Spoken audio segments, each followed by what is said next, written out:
Magandang araw po sa inyo mga kaibigan. Isa na namang nilikha ang magbabahagi ngayon ng kwento ng kanyang buhay. Siya ay si Kunching.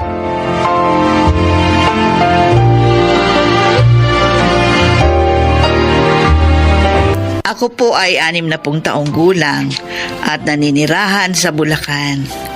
Isa lamang ang naging anak namin ng aking yumaong asawa. Mahal na mahal ko si Titas. Kaya naman kahit na may asawa na siya, tumutulong pa rin ako sa kanyang pamilya.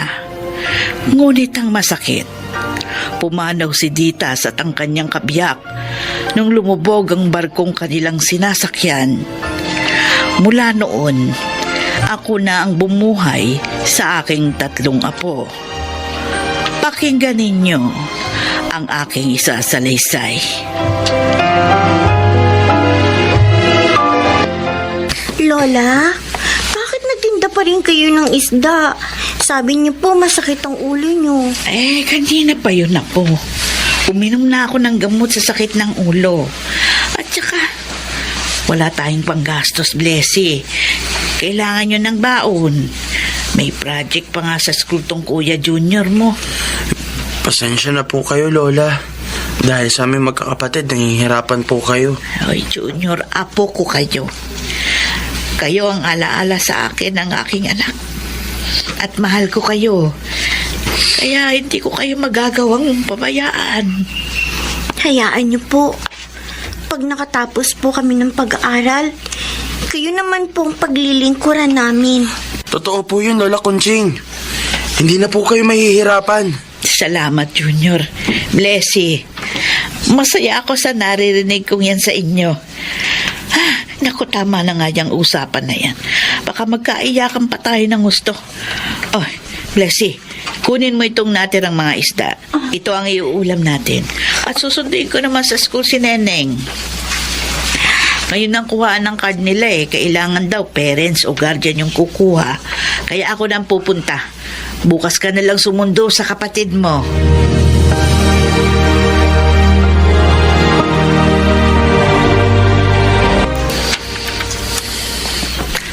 Ito pong bayad namin sa binili naming isda, Aling Kunching. Salamat, Fernando. Sipag na talaga, no? Kailangan. Dahil may 3 akong apo. Gusto kong mabigyan ng magandang kinabukasan ang mga yon. Hindi naman no sa dinidiscourage ko kayo. Pero, makakaya nyo pa kayang gawin yun? Matanda na kayo. Hindi ho madali ang magpalaki at magpaaral ng mga bata. Oo, alam ko yun. Pero may alam ho akong paraan para mabawasan ang problema nyo. Ang hirap nyo. Anong ibig mo tukuyin? Alam nyo naman na wala kaming anak ng asawa ko, di po ba? Oo. Napagkasunduan namin na umampon ng bata. Dahil magaan ang loob namin sa apo ninyong si Neneng, sanang gusto naming ampunin. Ano? Gusto niyong ampunin ang apo ko? Kung papayag ho kayo, gagaan ang pasa ninyo, Aling Kunching, kapag nasa amin na si Neneng. Bibigyan pa namin kayo ng konting halaga para may magamit kayong punan sa isang maliit na negosyo.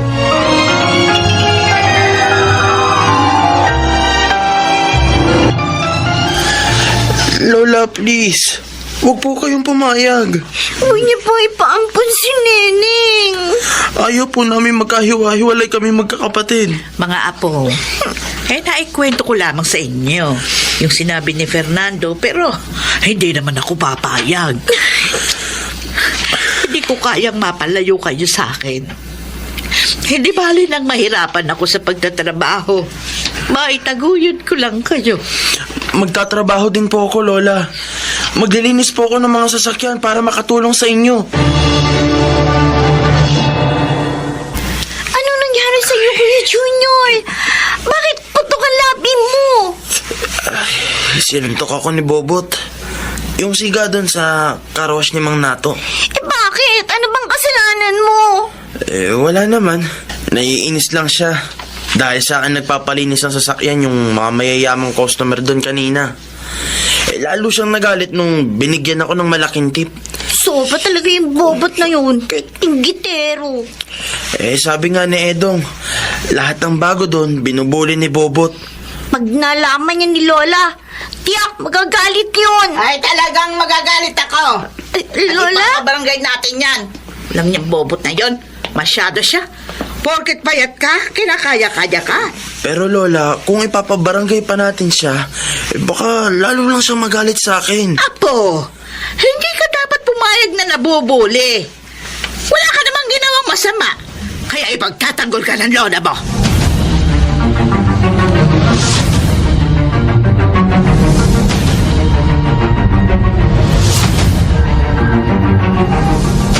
Oh, Blessy. Papasok ka na ba? Ay, kayo po pala, Alimbelia. Opo, Ang lola mo. naglako na po ng isda. Ano ba nangyari doon kay Junior? At saka sa lola mo? Salbahe naman po kasi talaga yung bobot na yun eh. Kaya tama lang po, naturuan siya ng leksyon. Ay, mahal na mahal talaga kayo ng lola mo. Mahal din po namin siya, Alimbelia. Mapalad kayo sa pagkakaroon ng isang lolang tulad niya.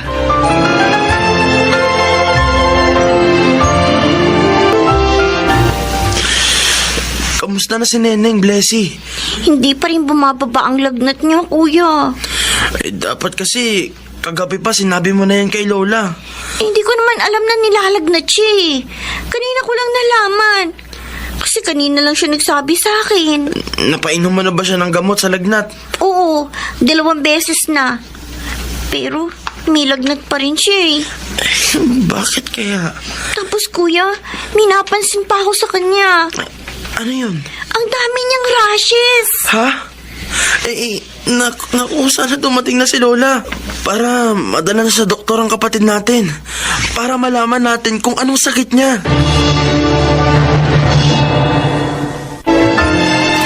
Tao po. Tao po, Belia. Ay, sandali lang. Belia. Kunching, napasyal ka. Gabi na. Oo, kailangan ko ng pera. Pautangin mo naman ako. Ano? Saan mo gagamitin? Nasa ospital ang apo kong bunso. Ilang araw na palang nilalagnat, hindi sinabi sa akin. At saka ang dami niyang pantal. Ay, ano sabi ng doktor? Bakit daw ganun ang apo mo? Nadenggi nga si Neneng. Ha? Belia, tulungan mo naman ako. Kailangan ko na panggasto sa ospital. Babayaran din kita. Kahit natubuan mo pa. O, pwede kitang matulungan. Yun nga lang, maliit lang ang maibibigay ko. Alam mo naman, mahirap din tong kaibigan mo. Ay, teka. May naisip ako. Ano yun? Hindi ba mahusay ka sumayaw? Ay, nung araw pa yun, ano. Tsaka, paano naman makakatulong yun sa problema ko? May palaro rito bukas dahil birthday ni Chairman. May pasayaw para sa ating mga seniors. O ngayon, Konching, malaking halaga ang gantimpala ng mapipiling lola na pinakamagaling sumayaw. Ah. May isang sakong bigas pang kasama yon at kahit matalo, may konsolasyon din. Ala, sige na, sumali ka!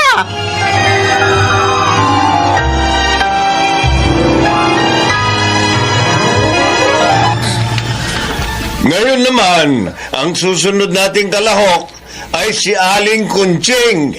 Palakpakan natin! Oh, magandang gabi, Aling Kunching. magandang gabi rin po, Chairman Manuel. Mahilig ka ba talagang sumayaw? Ay, ang totoo po, nung araw pa yun, matagal na akong hindi nagsasayaw. Naku, busy lang ako nitong aking kaibigang sumali dito. Bakit naman kayo sumali dito? Ay, magtatapat na po ako sa inyo, ano. Kailangan ko po ng pera. Nadenggi po ang aking apo at kasalukuyang nasa ospital. Kung ganun, ito pala ay sayaw para kay Apo. Oh, Ay, sige. Good luck, Aling Kunching. Palakpakan natin si Lola Kunching sa kanyang sayaw para kay Apo.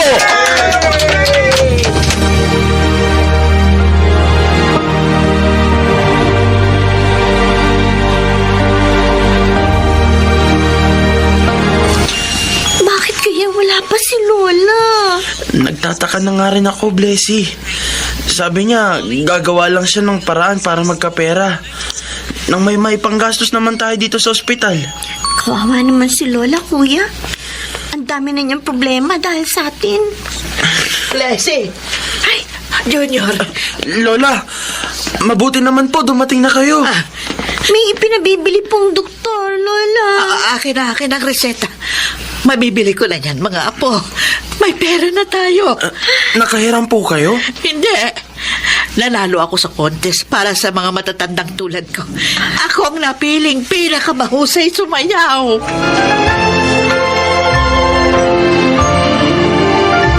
Chairman, napasyal po kayo. Opo, Aling Kunching. Oh, kumusta na po ang apo ninyo? Ginagamot pa rin ho.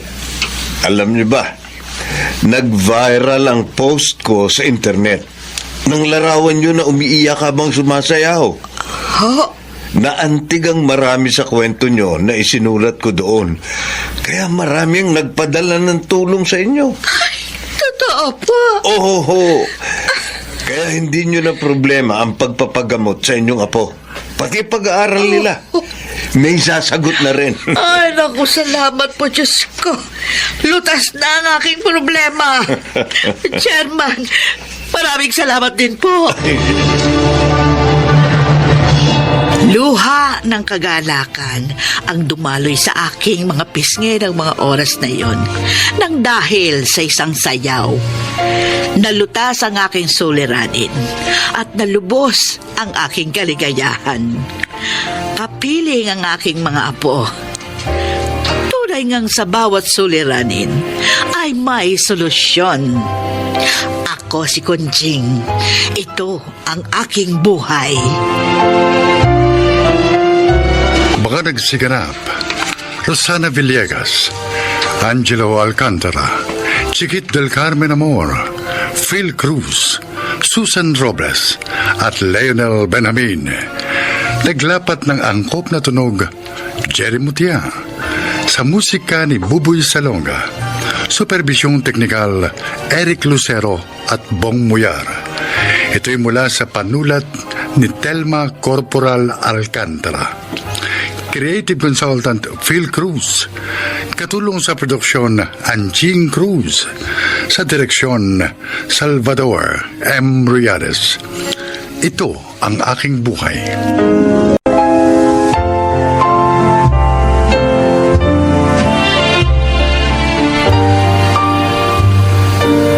Magandang araw po mga kaibigan.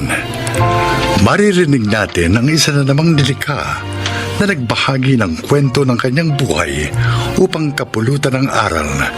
Siya ay si Onofre.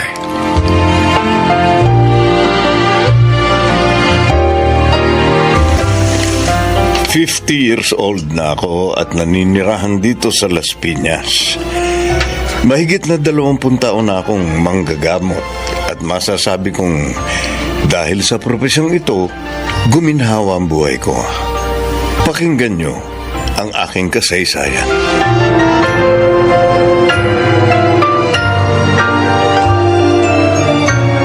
Onofre. Oh, here is your favorite juice. Oh, thanks, Angelina. Ano nga uli yung sinabi mo sa akin kanina? Sabi ko, magtataas tayo ng singil sa klinik. Simula sa Makalawa. Mataas na singil natin ah. Tayo nga ang pinakamataas na singil dito sa lugar natin. Angelina, pandemic ngayon.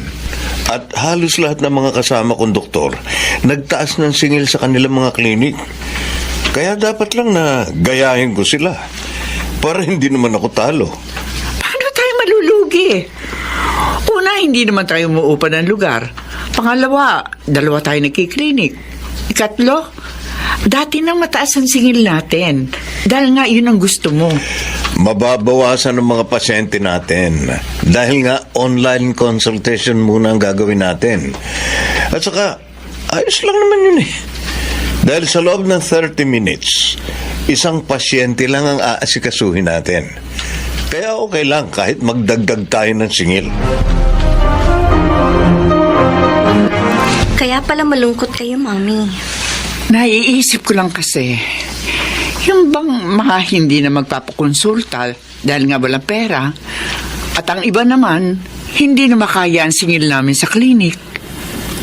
Naaawa ako sa kanila, Grace. Bakit po ba ganun si Daddy?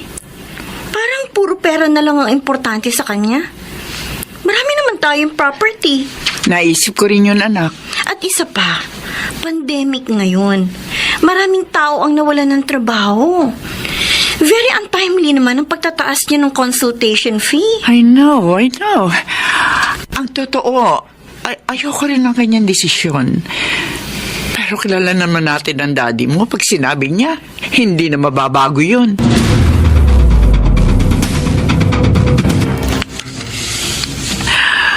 Oh, salamat naman at dinalaw mo ako, Monica. Tagal na nating hindi nakikita Nag-aalangan nga ako magpunta dito kanina kasi baka marami kayong pasyente online. Mabuti naman pala at hindi.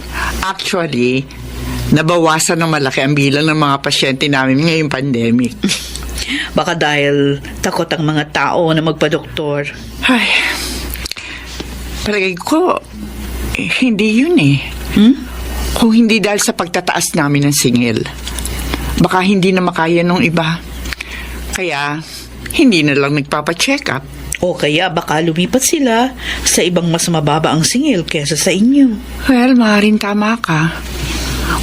Oo nga pala, ano sadya mo? Nagtayo kasi ako ng grupo ko ng online clinic para makatulong sa mga kababayan natin na mahihirap. Uy, maganda yan Hindi ka pa rin talaga nagbabago, Monica. Napakamatulungin mo pa rin. Gusto ko sana isama kayo ni Onofre sa grupo namin. Yun lang. Maliit lang ang kikitain nyo doon, ha? Dahil mura lang ang singil namin. Ba't sa akin, okay yan? Dahil gusto ko makatulong. Pero, si Onofre, hayaan mo. Babanggitin ko sa kanya yan.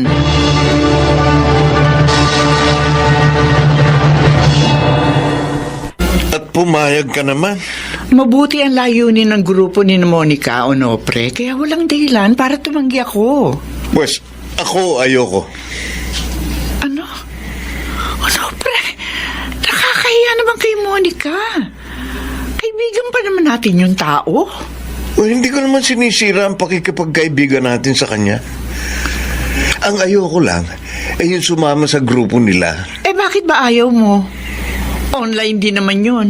Katulad ng ginagawa natin dito sa klinik. At saka, isang araw lang naman ang hinihingi sa atin. Hindi nga buong isang araw Dahil ilang oras lang. Kahit na. Ayoko masayang ang panahon at pagod ko dyan. Onofre, Hindi naman pala ako kikita ng gusto. Welcome home, Kuya Aljon! Ikaw talaga, Grace. Para akong galing sa abroad kung i-welcome mo ako hindi naman ako nag-abroad. Namiss ko lang ang gwapo kong kuya. Talaga lang siya nga pala. Nasaan nga pala si na Mami at Daddy? Sarado naman ang clinic natin ngayon Bakit wala sila rito?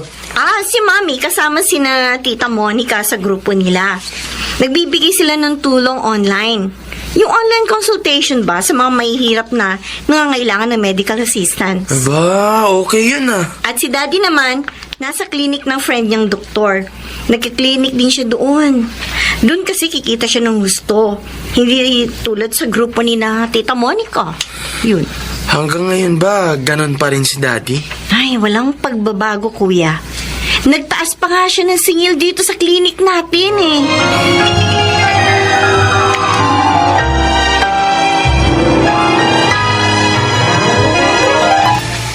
natutuwa ako at gusto mong sumama sa grupo namin, anak. Jack na matutuwa si Monica pag sinabi ko ito. Aljon, narito ka para magbakasyon. Bakit ka sasama sa grupo ng mami mo? Hindi ka naman kikita doon. Tuwing weekend lang naman po yun, Daddy. Para makatulong din po ko sa mga kababayan natin ngayong pandemic. At saka hindi lang naman puro pera ang mahalaga. Sino nagsabi sa'yo? Lahat ngayon dito sa mundo, pinatatakbo ng salapi. At saka hindi biro ang hirap at gastos natin nung nag-aral tayo ng medisina. Kaya dapat lang na mabawi natin yun. Pati na mga instrumentong ginagamit natin sa panggagamot. Matagal na nating nabawi yon, ano, pre? Kaya nga maginhawa na ang buhay Ay, natin ngayon. naku. Tigilan na natin itong usapang to. Bahala kayo kung gusto ninyo mag-aksaya ng panahon sa mga walang kwentang gawain. Pero ako, hindi ako magsasayang ng panahon dyan. Nadismaya talaga ako sa mga narinig ko kay Daddy. Hindi ko akalaing ganun na siya na-impluwensyahan ng pera. Noon ko paramdam yun, Kuya Aljon. Kaya nga hindi medisina ang kinuha kong course. Kumuha talaga ako ng gusto ko. Social work.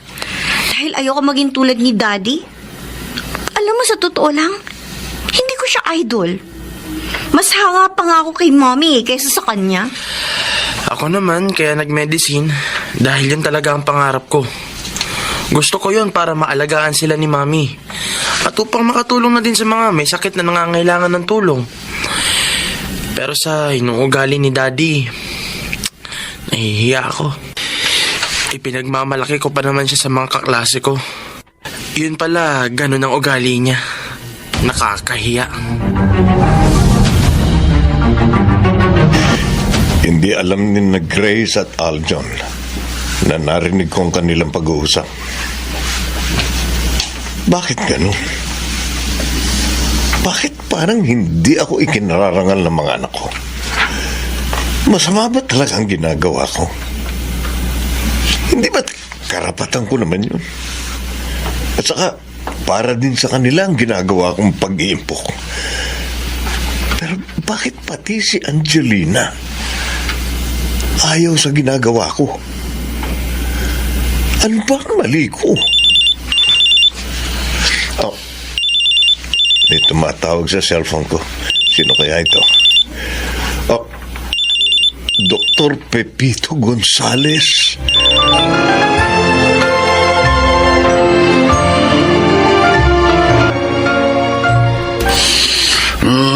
Masaya ako dahil bago ko man lang ipikit ang aking mga mata, ay nagkita ulit tayo, no, pre? Huwag ko kayong magsalita ng ganyan, Doc Pepito. Hindi pa kayo mamamatay. Wala naman akong pagsisisi kung kunin man ako ng Diyos. Dahil nagampanan ko na ang tungkulin ko dito sa mundo. Doktor, Ikaw, natulungan ko na pag-aral at isa kang mahusay na doktor ngayon. Ang totoo, proud na proud ako sa iyo dahil alam ko marami ka nang natulungan ngayon. Tulad ng pangarap mo, kaya ka nag-aral ng medisina noon. Doktor, Oh, huwag ka lumuha. Maganda ang wakas ko. Ang ibibilin ko lang sa iyo, huwag ka sanang magbabago sa iyong pagtulong. Gampanan mo ng mabuting papel mo dito sa mundo upang wala kang pagsisihan kapag pinagpahinga ka na niya. Ha? Ngayon, mangako ka iyo. opo, Dr. Pepito. Pangako po.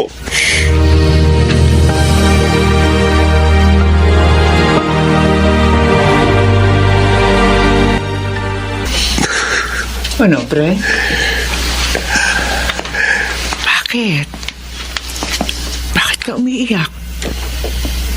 Patay na si Angelina. Sino? Si Dr. Pepito Gonzales. Ang taong humango sa akin sa kahirapan at tumulong upang maging isa akong ganap na doktor. Parang hinintay lang niyang magkausap kami bago siya nalagutan ng hininga. Kaya pala malungkot ka. Alam mo bang pinaalala niya sa akin ang aking nakaraan kung bakit ko hinangad na maging manggagamot Bakit nga ba? para makatulong sa aking kapwa. Dahil ang nanay ko, pumanaw nang hindi natitingnan ng doktor dahil sa aming kahirapan. At mula noon, pinangarap ko na maging manggagamot. Natupad naman yun, di ba? Narahuyo ako sa pagkakamal na maraming salapi. Nakalimutan ko ang aking nakaraan, ang aking pangako. Ang akala ni Dr. Pepito, nagawa ko yun. Pinapangako pa niya ako na huwag magbabago sa aking pagtulong sa kapwa. Ano, pre? Pwede mo pa naman magawa yun. Hindi pa huli ang lahat. Tama ka, Angelina. Mula ngayon, gugugulin ko na ang mga natitira ko pang panahon dito sa mundo sa pagtupad ng aking pangako at ng aking sinumpaang tungkulin. Mahirap kapag ang isang tao'y nalasing sa tagumpay. Marami ang nalilimutan. Salamat na lamang, may nagpagunita pa ng lahat sa akin. Sana'y kinapulutan ninyo ng aral ang aking inilahad. Ako si Onofre. Ito ang aking buhay. Mga nagsiganap: Phil Cruz, Rosana Villegas, Angelo Alcantara, Chiquit del Carmen Amor, Susan Robles, Leonel Benjamin. Naglapat ng angkop na tunog Jerry Mutia, sa musika ni Buboy Salonga, supervisyong teknikal Eric Lucero at Bong Muyar, creative consultant Phil Cruz, production assistant Anching Cruz. Ito'y mula sa panulat ni Thelma Corporal Alcantara, direksyon Salvador M. Royanas. Ito ang aking buhay.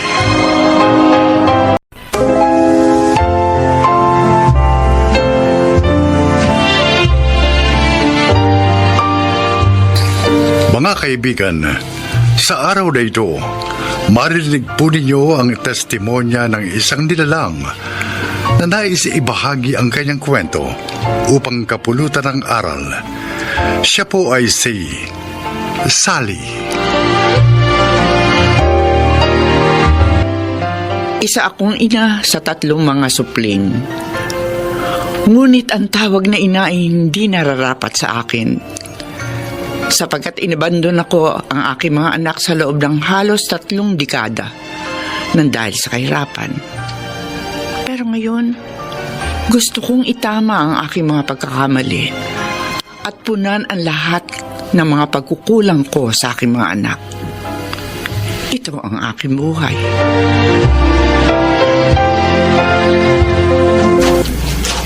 Sigurado ka ba sa gusto mo na bumalik uli sa mga buhay nila? Maraming taong kang nawala sa kanila. Sa palagay mo, tatanggapin ka uli nila? Gino, mga anak ko pa rin sila. Oo, hindi ako naging mabuting ina sa kanila. Inabandon ako sila. Pero pinagsisisihan ko na yun. 60 anyos na ako. Nararamdaman kong konting panahon na lang ang kaya kong ilagi sa mundo. Kaya hanggat nabubuhay ako, gusto kong itama ang lahat ng pagkakamaling nagawa ko sa mga anak ko. Gino, ina pa rin ako. At umiiral pa rin ang pagmamahal ko sa mga anak ko. Bilang asawa mo, susuportahan ko ang desisyon mo. Nandito na tayo. Ako nang kakatok, Sally. Tao po! Tao po!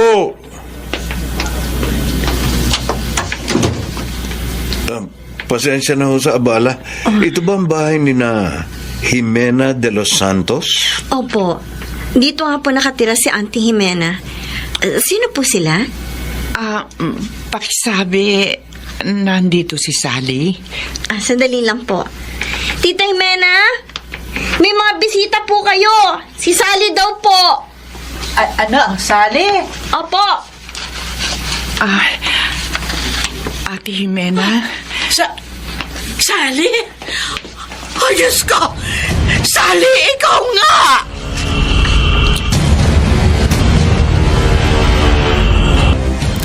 Ang tagal mong hindi nagpakita sa amin o nagparamdaman lang. Sa totoo lang, akala ko patay ka na. Ano ba nangyari sa'yo, ha? mahabang kwento, Ate Jimena. Dahil sa sobrang hirap ng buhay, iniwan ko sa iyo mga anak ko. Pagkatapos, nakipagsapalaran ako sa siyudad ng maraming taon. Maraming trabaho kong pinasok. Pagiging tindera, waitress, sweeper, kasambahay, konduktora sa bus. Halos 10 taon din ako nakipagbuno sa buhay. Bago ko nakilala si Gino at napangasawa, nagkaroon kami ng 4 na anak. At lahat sila ngayon, may sari-sarili ng pamilya. Hindi mo man lang naisip na dalawin sina Theo, Basil at Iris. Ang totoo niyan, matagal ko lang gusto magpakita sa mga anak ko. Kaso nauunahan ako ng takot. Sigurado, galit silang 3 sa ginawa ko sa kanila. At yun ang mali ko, Ate Jimena.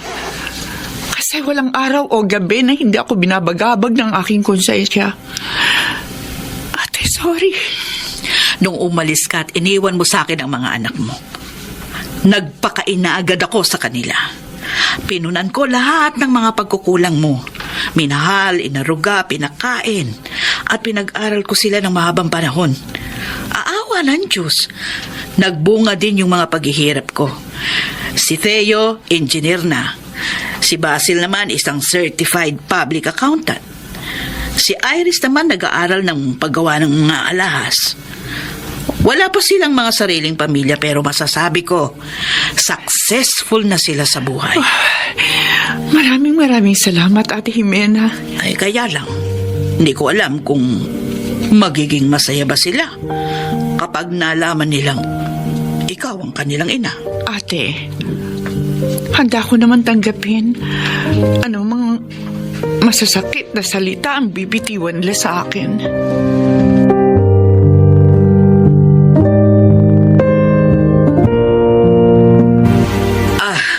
Theo, Basil, Iris. Siya ang aking kapatid, si Sally. At ang ina ninyong 3. Mga anak ko. Kayo po ang tunay naming ina? 2 taong gulang ka pa lang nung iniwang kita. Kaya hindi mo talaga ako mamumukhaan.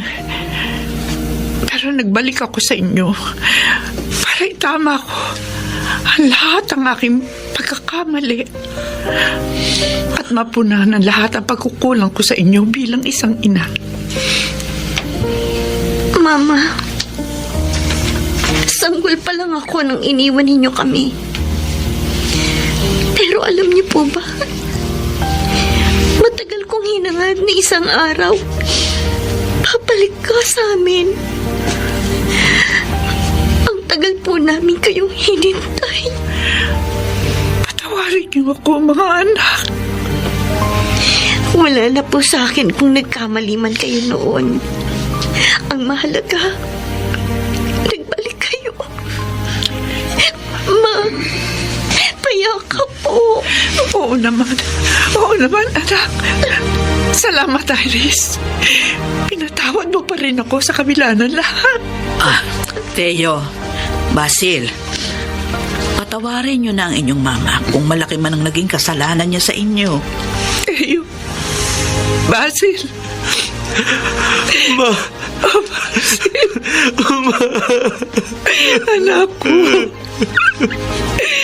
Patawarin mo ko kung iniwang kita ng matagal. Pinapatawad ko na po kayo, Ma.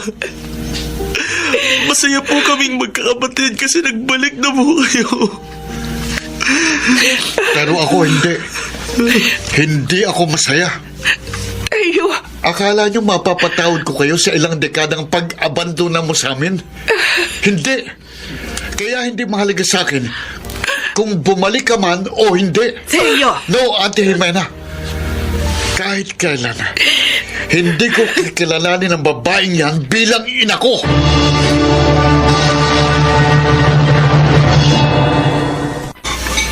Umalis na yung asawa nyo. Bakit hindi pa kayo sumama sa kanya? Anak, nag-usap at nagkasundo na kami ni Gino na bumalik muna sa bahay namin para asikasuhin yung mga apo namin. At nagpasya rin ako na dumito muna si Sally para magkaroon kayo ng oras para sa isa't isa. Sana sumama na kayo sa asawa nyo. Kasi hindi namin kayo kailangan. Kuya Theo, respeto mo naman si Mama. Mama? Mamang tawag mo sa kanya? Bakit? Kailan ba siya tumayong ina sa'yo, Basil? Hindi man siya naging ina sa atin noon, still, kuya, siya pa rin ang nagluwal sa atin. Nabuhay tayo nang wala siya. Kaya makakaya rin natin ngayon na wala siya. Wala na ako ng gana kumain. Teo! Bumalik ka dito! Teo! Auntie, hayaan po muna natin si Kuya Theo. Sally, pasensya ka na sa inasal ng panganay mo. Ate Jimena, tanggap ko na yun eh. Naiintindihan ko naman siya.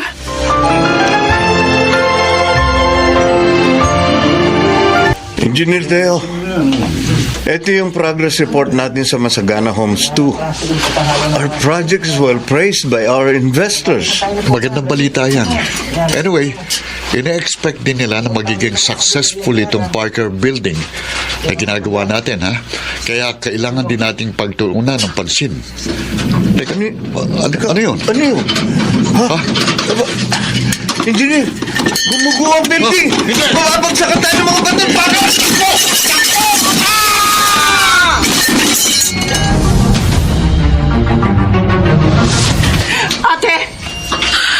Ate Jimena, kumusta na si Teo? Sally, Ano lagay niya? Ligtas sa bang anak ko? ligtas na si Teo. Pero ang sabi sa akin ng doktor, napuruhan ng mga paa niya. Anong ibig mong sabihin? Hindi na makakalakad pa ang iyong anak.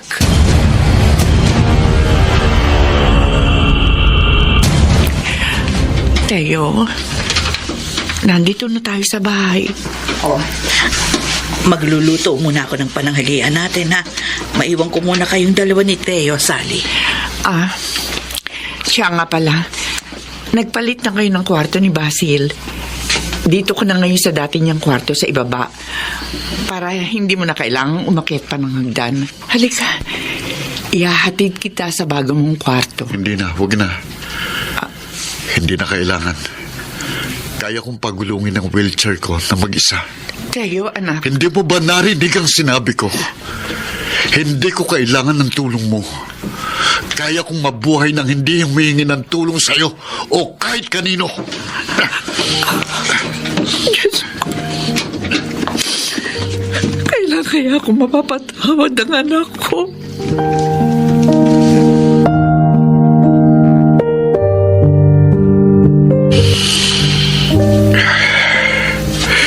Hindi ko matanggap na nangyari sa akin ito. Bakit? Ano bang kasalanan ko sa Diyos para ibigay niya sa akin ito? Itong napakalaking pagsubok. Teo, binigay sa'yo ang ganyang klaseng pagsubok. Hindi ibig sabihin susuko ka na lang sa buhay. Kailangan tanggapin mo nangyari. Magsimula ka ulit. Bumangon ka.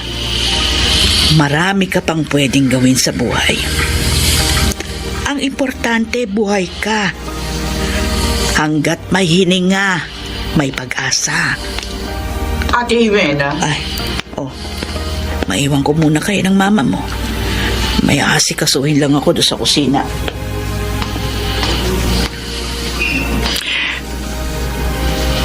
Anak, Ano kailangan niyo? nandito ako para dabayan at tulungan ka. Ilang beses ko nang sinabi sa inyo na hindi ko kayo kailangan. Teo, ako ang iyong ina. At kung may problema ang isang anak, Ang kanyang ina ang tanging masasandalan niya. Anong sabi niyo, ina? Alam niyo bang ibig sabihin yan? Hindi, Sally. Hindi mo alam kung paano maging isang ina. Dahil ang isang tunay na ina, mamahalin at aarugain niyang kanyang mga anak kahit gaano pa yun kahirap. Walang ina ang matitiis na abandonahin ang kanyang mga anak sa loob ng mahabang panahon. Nasabi ko na sa'yo dati na kaya ko nagawa yon dahil sa kahirapan. Hindi ko kayo kayang buhayin tatlo. Hindi ko maaatim na mapariwara kayo ng dahil sa akin. Kalokohan yan. Kalokohan! Kung talagang dahil sa kahirapan, kaya mo kami iniwan. Bakit nung mag-asawa ka kay Gino, nagkaroon ka ng mga anak sa kanya? Hindi sumagi sa'yo na abandonahin sila dahil sa kahirapan. At saka may kaya naman si Gino. Tingin namin, inahon ka niya sa kahirapan. Bakit hindi malang sumagi sa isipan mo na balikan kaming tatlo? Kasi hindi mo kami talagang mahal. Hindi kami mahalaga sa'yo. Yung mga anak mo lang kay Ginong itinuring mong mga anak. Tayo, anak. Kaya sa susunod, huwag niyong ipangalandakan sa amin na kayong ina namin. Kasi ang totoo, wala kaming ina. Wala! Wala!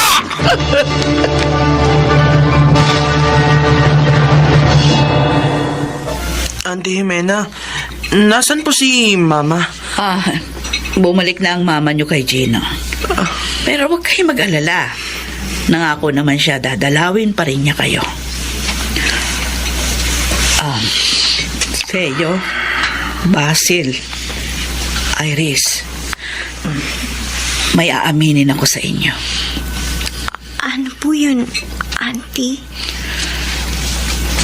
Nung nagpakasal ang mama ninyo kay Gino, nagbalak siya na kunin na kayong tatlo sa akin. Pero sa kaloob-looban ng puso at isipan ko, hindi ako pumayag. Ayokong mawala kayo sa akin kasi tinuring ko na kayong mga anak. Kaya ang ginawa ko, lumipat tayo ng bahay nang hindi niya alam. Oo. Sa mahabang panahon, tinago ko kayo kay Sally. Kailan ko lang sinabi sa kanya yung present address natin, kaya nakapunta siya sa atin. Kasama si Gino. Kaya, Theo, hindi kasalanan ng mama mo kung bakit hindi niya kayo nabalikan.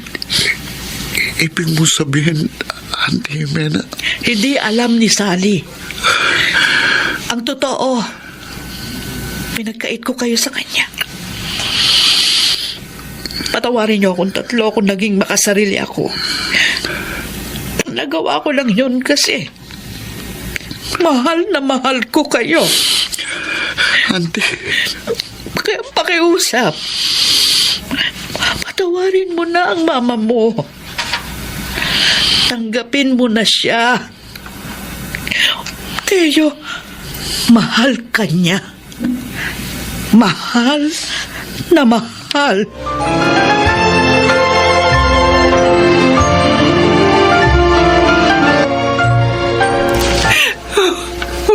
Oji. Alam kong masakit ang pinagdaraanan mo. Pero tama naging desisyon mong bigyan mo muna ng espasyo ang panganay mo. Sally, pagbalik-balik ta rin man ang mundo, ikaw pa rin ang kanyang ina. Darating ang araw, matatanggap ka din niya. Sandali, may kumakatok sa labas. Baka ang mga anak nating sina Daisy Trina yan. Bubuksan ko lang ang pinto.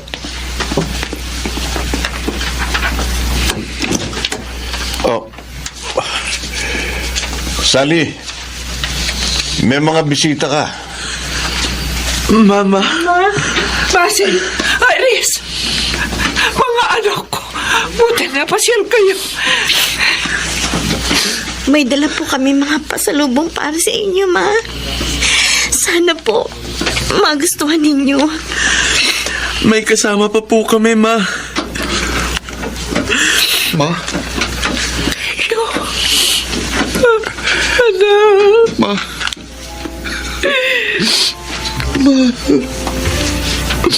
bakit ka umiiyak, anak?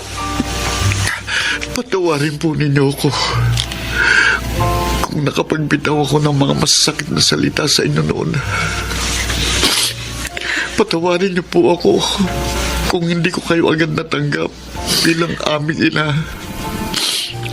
Hindi ko po dapat ginawa yun sa inyo. Pinagsisisihan ko po yun. Inamin po sa amin ni Auntie Jimena na nung nagpakasal kayo ni Tito Chino, sinubukan niyo kaming bawiin sa kanya. Pero sa halip na ibalik, itinago niya kami sa inyo. Kaya po pala, hindi kayo nagparamdam sa amin ng mahabang panahon. Oo, totoo yun. Matagal ko na kayong gustong hanapin.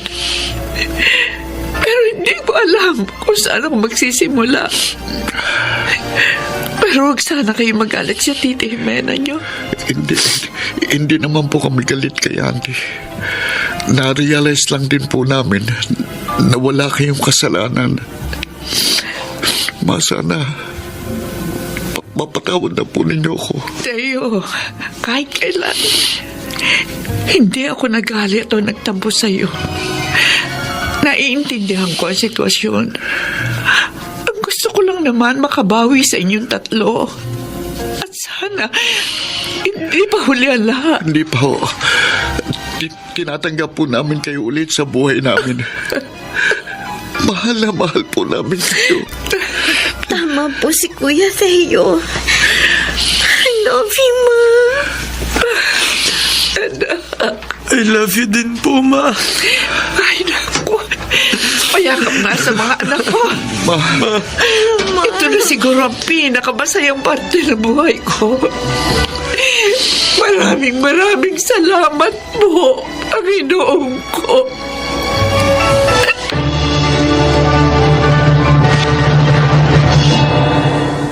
Nakasama ko na ulit ang aking tatlong anak. Nagsimula ng panibagong buhay. Hindi man ako naging mabuting ina noon, pero sinisikap ko na ngayon na makabawi sa aking mga anak. Sa ngayon, may sariling pamilya na sina Teo, Basil at Iris. Salamat sa Diyos dahil binuo niya muli ang aking pamilya. Ako si Sally, isang ina, at ito ang aking buhay. Mga nagsiganap, Susan Robles, Phil Cruz, Angelo Alcantara, Chiquit del Carmen Amor, Rosana Villegas, at Lionel Benjamin. Sound effects, Jerry Mutia. Musical scoring, Buboy Salonga. Technical supervision, Eric Lucero at Bong Muyar. Sumulat ng ating kasaysayan, Krishna Senga. Creative consultant, Phil Cruz. Production assistant, Anching Cruz. Directed by Salvador M. Royales. Ito ang aking buhay.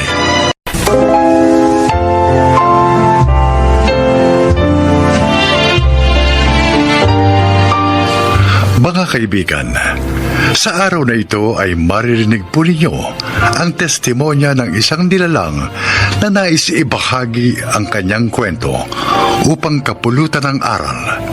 Siya po ay si Ava. Isa akong babae na handang magpakamartir para sa aking pinakamamahal na asawa. Kahit pa madalas niyang saktan ang aking kalooban sa pamamagitan ng lantarang pangangaliwa. Pakinggan Pakinggan ninyo ang aking salaysay ng buhay at naway kapulutan nito ng aral.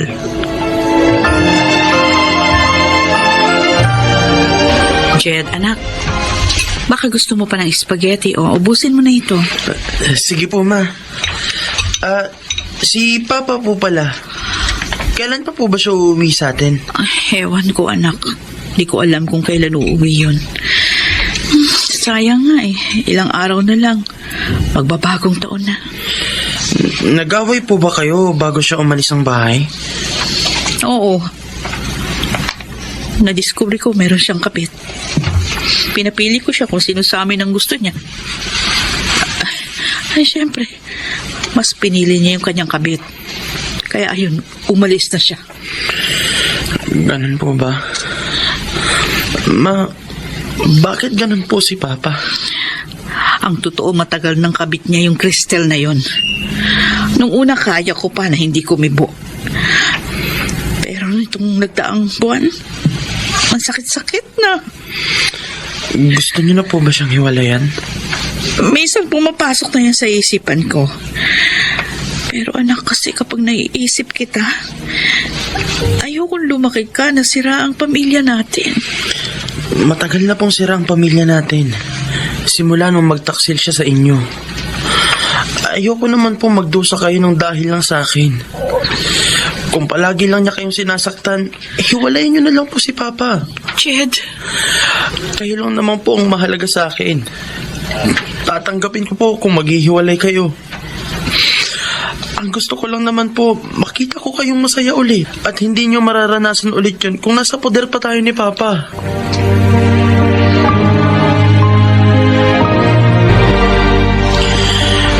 Nandito na po tayo sa LRT station, ma.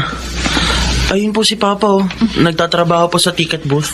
sabi ng papa mo, ganitong oras siya magbe-break. O, hintayin na natin siyang lumabas ng ticket booth. Ma, ano po bang plano ninyo? Magmamakaawa na umuwi na siya ng bahay? Para ano? Para makasama natin bukas sa bisperas ng bagong taon? Oo, anak. Susubukin ko siyang pakiusapan na umuwi. Kahit man lang sa pagsalubong sa bagong taon. Oh, ayan ang papa mo. Lumabas na ng ticket booth. Tara po, lapitan natin. Miggy! Miggy! Papa! Anong ginagawa niyo rito? Eva, dinala mo pa ang anak natin. Pa, uuwi po ba kayo sa bahay ngayong New Year's Eve? Miggy, kahit man lang sana ngayong bagong taon, mabuo lang ang pamilya natin. Pakiusap, umuwi ka ng bahay. Hindi ako magbabagong taon sa bahay natin. Kanina po kayo magse-celebrate? Sa kabit nyo? Jed, huwag kang magsalita sa akin ng ganyan. Totoo naman pa. Kaya ayaw nyo pong umuwi sa amin kasi mas gusto nyong umuwi sa bahay ng kabit Jed, nyo. please, tama na. Huwag tayo mag-iskandalo dito. Pwede ba? Umuwi na kayong dalawa. At kahit kailan, huwag nyo na akong pupuntahan dito sa trabaho ko. Dahil kahit anong pilit nyo, hindi na ako uuwi sa bahay. Ayoko na kayong makasama. Sumusobra na yang si Papa, Ma. Siya na ang may kasalanan sa atin. Siya pa ang galit. Hindi ko siya mapapatawad sa ginawa niya sa inyo. Anak, huwag ganyan. Ama mo pa rin siya. Kung nagkasala man siya sa atin, ipagdasal na lamang natin siya. Oh, Eva, ayun yung LRT ticket ng dalawa hanggang Blumentritt Station. Umuwi na kayo. Kayong dalawa na lang ang mag-celebrate ng bagong taon. Huwag nyo na akong idamay pa.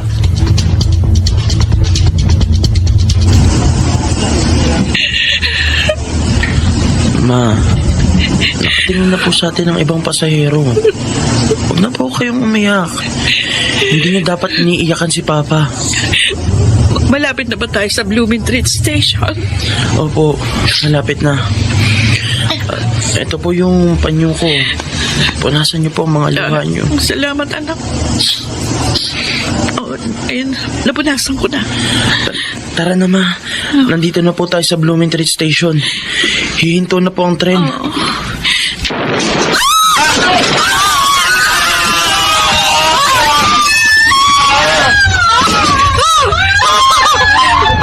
Ano na dugo? Ang buong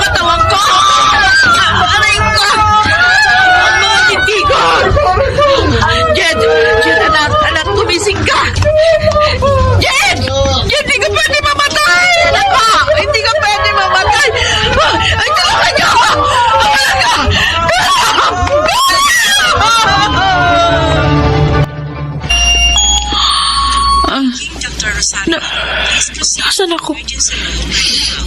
Patay na ba ako? Eva, nasa ospital ka? Ate Elena,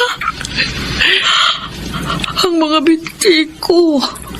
Nalasog ang mga binti mo. Dahil sa nangyari pagsabog. Kailangan daw putulin, sabi ng mga doktor. Halos ilang oras ka nag-agaw buhay kanina. Habang inooperahan. Si Jed, kumusta ng anak ko? Eva, patay na si Jed. Napuruan ang sarap na lambungo at likod niya. Dineklara siya dedo na rival. Ang anak ko. Ang anak ko.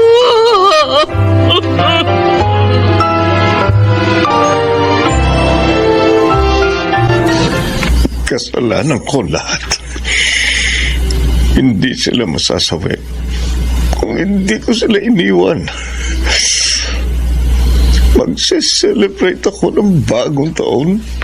Napatay ang anak ko. Habang ang asawa ko naging baldado pagkatapos ng trahedyang yun. Honey? Honey, prepare na kami ni Tita Lloyd ni Medyo Noche para mamaya. Kailangan masaya tayo sa pagsalubong ng New Year 2001. Nakukuha mo pa magsaya? Ha? Alam mo namang namatayan ako ng anak doon sa sumabog na LRT. Sabihin mo sa akin, paano ako magiging masaya ngayong bagong taon? Honey, alam ko masakit para sa'yo. Ang sa akin lang naman, kalimutan mo muna yung pagluluksa mo. Kahit saglit lang. For New Year's sake. Miggy, nalulungkot din ako sa nangyari sa anak mo. O sige, babalik na ulit ako sa kusina para tulungan si Tita Lloyda. Diyos ko, anitong nagawa kong kasalanan sa pamilya ko.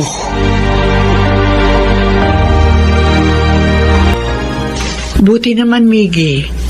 Bumalik ka na sa bahay para samahan si Eva. Payag naman ba yung alam mo na. Hiniwalayan ko na si Cristel noong 1 linggo. Na-realize ko kasi na isang kamalian ang pakikipagrelasyon ko sa kanya. Pasensya ka na, Miggy. Kung sa iyo ko na pinagkakatiwala ang pag-aalaga sa asawa mo. Lilipad na kasi ako patungong Hong Kong para magtrabaho. Wala namang kaming kamag-anak. Kaya ikaw na asawa niya ang natitirang pag-asa ni Eva. Sige. Sige, Ate Elena. Ako nang bahala sa pag-aalaga sa asawa ko.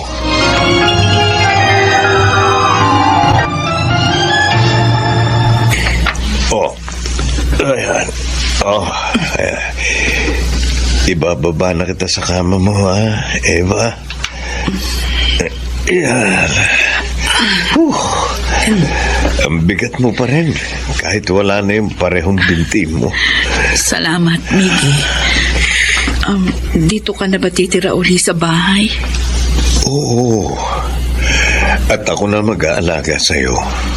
Pero may trabaho ka. Di ba makaka-istorbo lang ako sa'yo? Nag-resign na ako sa trabaho ko. May hiro naman akong naipon na kahit konti na pwede nating ipuhunan sa itatayo nating sari-sari store. Di ba may sari-sari store tayo noon sa baba na abandonado na ngayon? Aayusin ko uli yun. Para kahit na nandito ako sa bahay at nag-aalaga sa iyo, kumikita rin tayo. Miggy, sigurado ka ba talaga na handa mo kong alagaan? Oo, dahil may obligasyon pa rin ako sa iyo bilang asawa mo. Baka naman sa pagtupad mo sa obligasyon mo sa akin, Hindi ka naman maging masaya sa piling ko. Huwag mo nang isipin yon. Ang mahalaga, nandito ako para alagaan at protektahan ka. Pangako, hindi kita iiwan.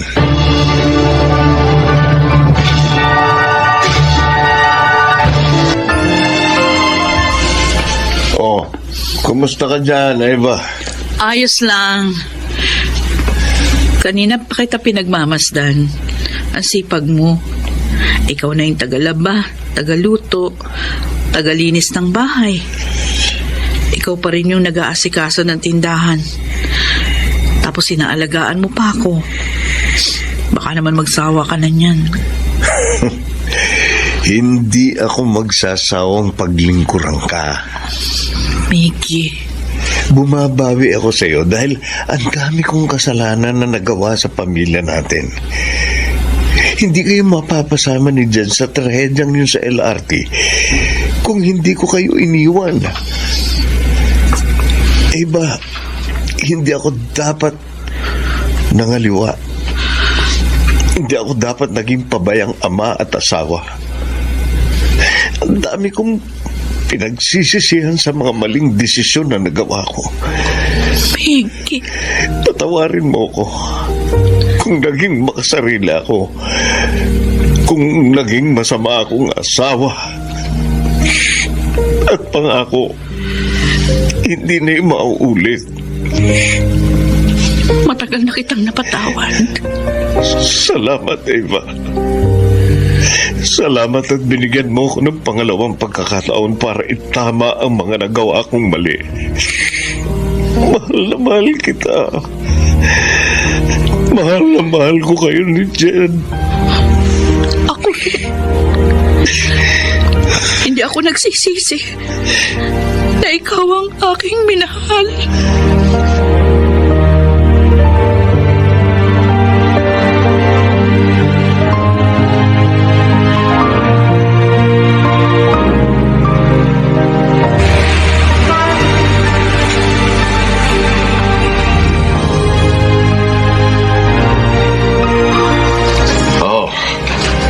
Nandito na tayo sa puntod ng anak nyo, Eva, Biggie. Ay, pwede mo na akong ibaba sa Teka. pagkakakarga. Ayusin ko lang itong dala nating portable chair. Yan. O yan, ayos na. Pwede mo na ngayon pong asawa mo, Tol. Sige. Ito. Ayan na, Eva. Pasensya ka na, Miggy. Kung kinailangan mo pa akong buhatin, papunta dito sa sementeryo. Wala yon. Karangalan kong buhatin at paglingkuran ang asawa ko. Naks naman, Tol. Kahit pa sumasakit na ang mga buto-buto. Oy, Marlon. Walang kaso kahit manakit pa lahat ng buto ko. Ang mahalaga, nagagawa ko ang tungkulin ko kay Eva bilang kabiyak niya. Ang swerte ko naman sa iyo, Miggy. Mas maswerte ako sa iyo dahil inilabas mo ang lahat ng kabutihan sa puso ko. Naku naman, grabe. Naiinggit naman ako sa inyong dalawa. Masyado kayong sweet. Kasi naman, Marlon, sa ating magkakapatid, ikaw lang ang hindi nag-asawa. Ayan tuloy. Oh, nga. Walang nakagusto eh. Loka talaga, Biggie. Marlon, salamat at sinamahan mo kami dito sa sementeryo. Ay. Oh, halika na't i-celebrate na natin ang 36th birthday ni Jen. Wala. Happy birthday, anak. Kung nabubuhay ka lang, siguradong marami na akong apo sa'yo. Namimiss kita, anak. Sana'y napatawad mo na ako sa mga kasalanan ko sa'yo. Miggy, alam kong matagal ka nang pinatawad ni Jen. Alam mo ba, nung first death anniversary ni Jed, dumalaw ako dito sa puntod niya. Nangako ako sa kanya na mamahalin at aalagaan kita. At kailanman hindi kita pababayaan. Akalain mong 20 years na pala ang lumipas. Sigurado akong masaya ang anak natin. Saan man siya naroroon. Dahil tinupad mo ang mga pangako mo sa kanya.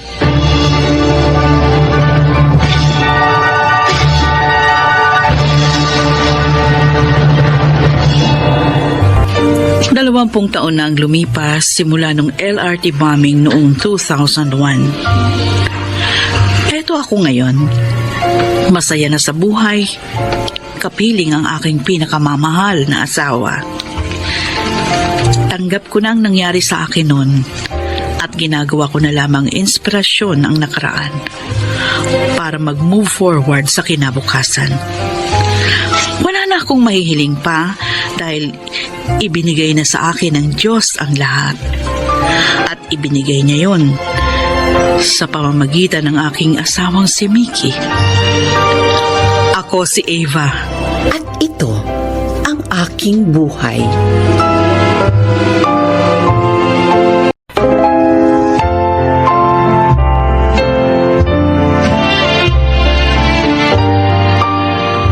Mga kaibigan, sa araw na ito ay maririnig po ninyo ang testimonya ng isang nilalang na nais ibahagi ang kanyang kwento upang kapulutan ng aral. Siya po ay si Redentor.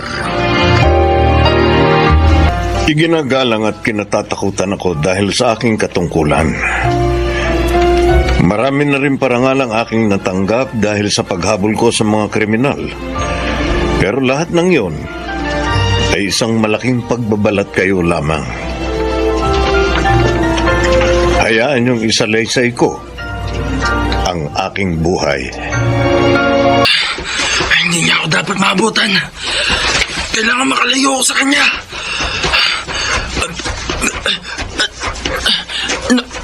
Nawala siya sa likuran ko. Saan siya napunta? Akala mo matatakasan mo? Hindi! Katapusan mo na! Wag! Wag! Ito! Ngayon, sisiguraduhin kong patay ka na para walang bulilyaso. At sa ulo kita patatamaan!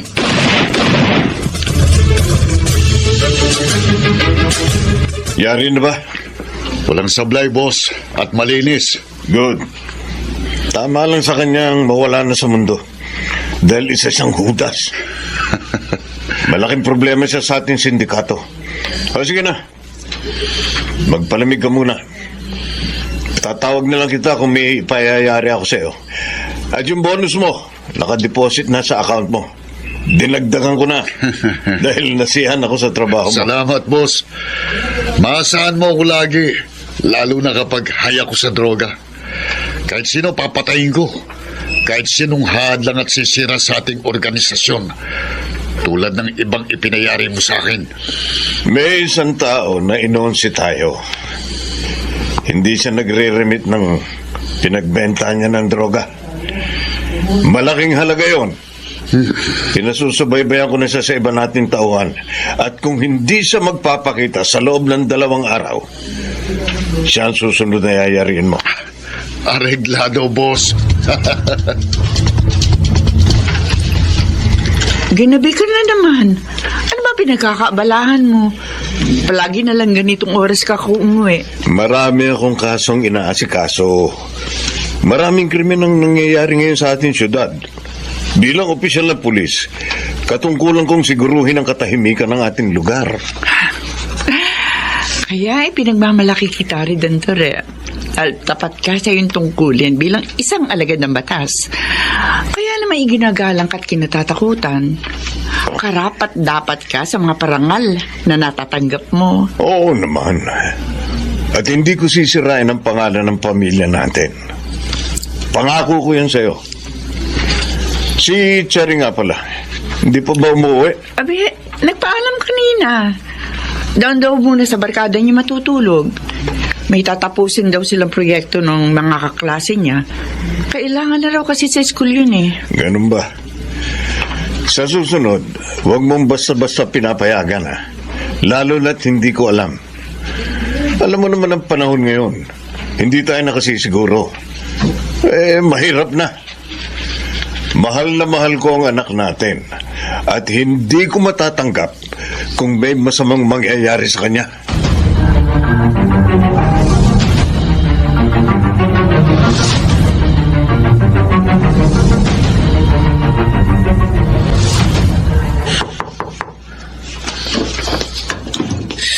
Uy, isara mo kagad ang pinto. Benjo, saan ka ba galing? Ilang araw ka nang hindi umuwi dito ah. Sumapit ako, Eloy. Ha? Nagastos kong pera ng sindikato. Naubos ko sa kasinong malaking halaga na pinagbentahan ko ng droga. Kaya pala ilang araw ko na napapansin na may mga taong maali-aligid sa harap ng inuupahan nating apartment na hindi ko kilala. Malamang, ikaw ang hinahanap. Kapag may nagtanong, huwag mo sasabihin nandito ako ha. Sabihin mo nagbakasyon ako. Umuwi sa probinsya. Bahala ka na magdahilan. O Benjo, delikado yung ginagawa mo eh. Baka mamaya madamay pa ako. Malaking sindikato yung kinatalo mo. Sigurado, kapag hindi mo nairimit sa kanila yung pera, isa lang ang pupuntahan mo. Sementeryo. Gumagawa na ako ng paraan. May babalik ko yun. Isa ka kukuha ng pera. Bahala na. Basta gagawin ko ang lahat. Ibabalik ko ang pera na sindikato. Cherry, sigurado ka ha? Uuwi ka pa sa inyo. Ating gabi na, baka kumapano ka sa daan. Huwag ka mag-alala. Baka nakakalimutan mo. Pulis ang papa ko. Walang kakatulo sa akin. Takot lang nila. Sige, pero kung sakali tawagan mo ako sa cellphone ha. Kasi naman ayaw mong dito ka nilang matulog. Pwede ko naman tawagan yung mama mo para ako na lang magpaalam sa kanya. Hindi, magagalit ang papa ko. Ayaw na nga sana akong payagan ni mama eh. Kaya lang nagpupumilit ako. Dinadahilan ko na lang ang mga project natin sa school para lang makapunta dito sa inyo. Ikaw kasi, sabi ko naman sa'yo, ako na lang pupunta sa inyo. Para hindi ko nakakagalitan ng papa mo. Eh di hindi tayo nakakapag-toast at yosi. Alam mo, hindi natin pwedeng gawin yun sa bahay. Kaya sigurado, hindi lang sermon na aabutin ko sa mga magulang ko. Baka saktan pa nila ako. Sige, bahala ka na nga. Basta ha, mag-iingat ka. Oo, akong bahala. Makakauwi ako ng buo at ligtas sa bahay namin.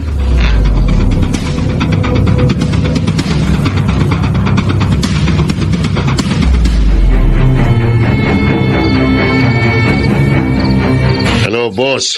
Bakit ka napatawag? Maganda ka. May tatrabahuin ka ngayong gabi. Nakita na ng mga tauhan ko kung nasaan ang hayop na si Benjo. Yung isa pang hudas sa ating grupo. Walang problema, boss. Ipanatag mo na loob mo. Dahil sigurado ngayong gabi, paglalamayan ng ugok na yon. Pero boss, babatak muna ako ha. Kailangan kargado ako ng droga bago ako lumakad. Bahala ka. Siguruhin mong malinis tulad ng dati ha. Alam mo namang ayoko ng bulilyas. Ako pa. Kailan ba naman ako sumablay sa mga ipinatrabaho mo sa akin? Kalma ka lang, boss. Sige, kumilos ka na agad. Punta mo siya sa address na ibibigay ko sa'yo. At gawin mo ng madali ang trabaho mo. Areglado, boss.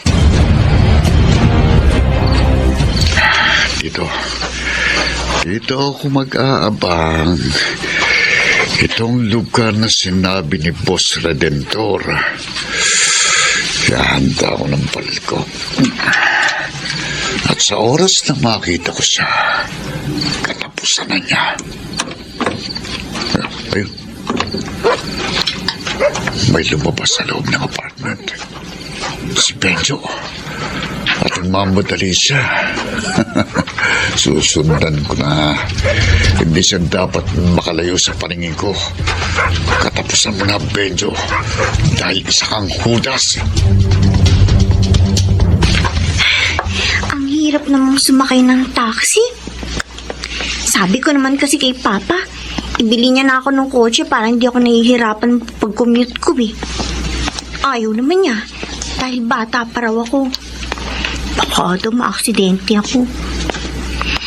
Pero hindi bale. Malaki naman ang binibigay niya sa aking allowance linggo-linggo. Sobra-sobra sa mga pangangailangan ko sa school. Kaya, happy kami ng tropa ko.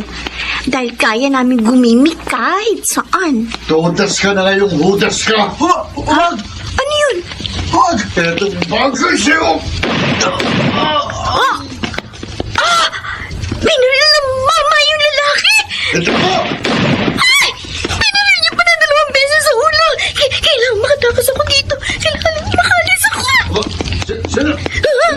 Nakatingin sa akin yung lalaki bumaril. Tatakbo ako! Hoy! Bumalik ka rito! Hoy! Hindi! Sinusundan niya ako! Diyos ko! Diyos ko! Hindi ka makakalayo sa akin! Hindi! Bibilisan ko pa ang pagtakbo ko! Hindi niya ako dapat abutin! Huli ka! Bitipan ko ang braso ko! Hindi!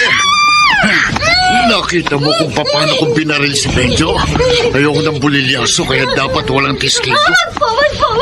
Teka, maganda ka't batang-bata. Sayang ka. Kung hindi kita pakikinabangan, bago kita patayin. Pagsasawaan muna kita. Wag! Tumahimik!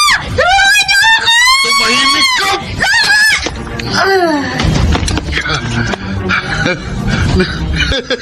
Nawalan siya ng malay. Ngayon, pagsasawaan ko muna katawan mo bago kita patayin. Ang malas mo lang, Ineng. Dahil nakita mong ginawa ko, kaya dapat ka ring mamatay.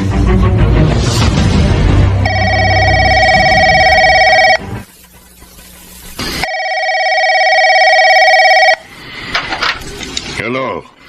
Boss. Anong balita? Ayos na, boss. Nilinis ko na. Ano ibig mo sabihin? Karoon lang ng konting problema pero okay na.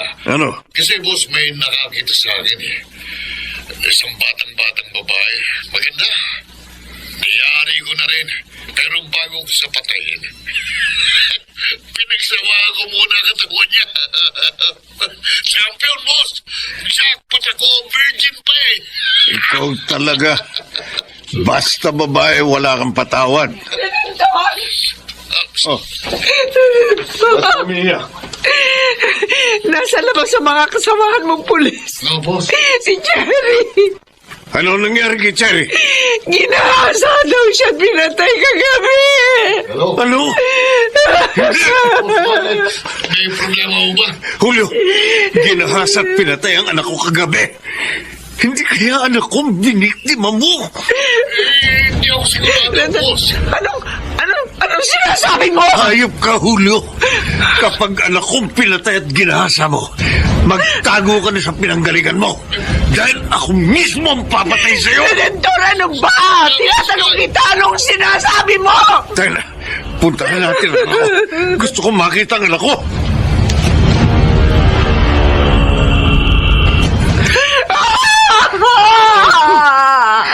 Kasalanan ko! Kasalanan ko! Ako ang pinuno ng sindikato ng droga sa lugar natin. At tao kong pumatay kay Cherry. Alam ko dahil 4 na banan tumama sa kanya. 2 sa ulo, 2 sa katawan. Yan ang estilo ni Julio sa pagpatay. Kasalanan ko lahat ng ito. Nagawa mo ito, Redentor. Malaki ang respeto ko sa iyo. Pinagmamalaki kita. Hindi ko akalain na isa ka malang masamang tao. At ngayon napahamak pati anak ko. Telma, patawarin mo ko. Dahil sa kagustuhan kong mabigyan kayo ng magandang buhay, pinasok kong illegal na pagnenegosyo. Ang droga na sumisira sa mga tao, lalo na sa mga kabataan. Naging biktima ang anak ko ng kabuhungan ko. Isusuko ko ang sarili ko, Telma. Dapat kong pagbayaran ng mga kasalanan ko. Kahit alam kong kulang pa ang gagawin ko. Ang mga tulad kong batik sa magandang imahe ng kapulisan ay nararapat lamang na maparusahan. Pinarusahan ako ng Diyos sa mga kasalanan ko. Pero nagsisisi ako at dadaling ko ito sa konsensya ko habang ako'y nabubuhay. Cherry, anak ko, patawarin mo ko. Patawad! Habang buhay na pagkakabilanggo ang ipinataw sa akin ng korte, pati na rin kay Julio. Araw-araw, sa tuwing magigising ako, at bago matulog sa gabi, mukha ng anak ko ang nakikita ko. Pati na rin ang mga taong ipinapatay ko. Ayaw akong patahimikin ng konsyensya ko. At alam ko, nadadaling ko na ito habang ako'y nabubuhay. Ako si Redentor, dating pulis. Ito ang aking buhay. Walang kasalanang hindi pinagbabayaran. Lahat ay may katapat na kaparusahan na papasanin mo hanggang kamatayan. Mga nagsiganap, Chiquit del Carmen Amor, Jenaline de la Cruz, Maynard Landicho, Phil Cruz, Leonel Benjamin at Rosana Villegas. Naglapat ng angkop na tunog Jerry Mutia sa musika ni Buboy Salonga. Supervisyong teknikal Eric Lucero at Bong Muyar. Mula sa panulat ni Chris Nasenga. Sa direksyon Salvador M. Royales. Ito ang aking buhay.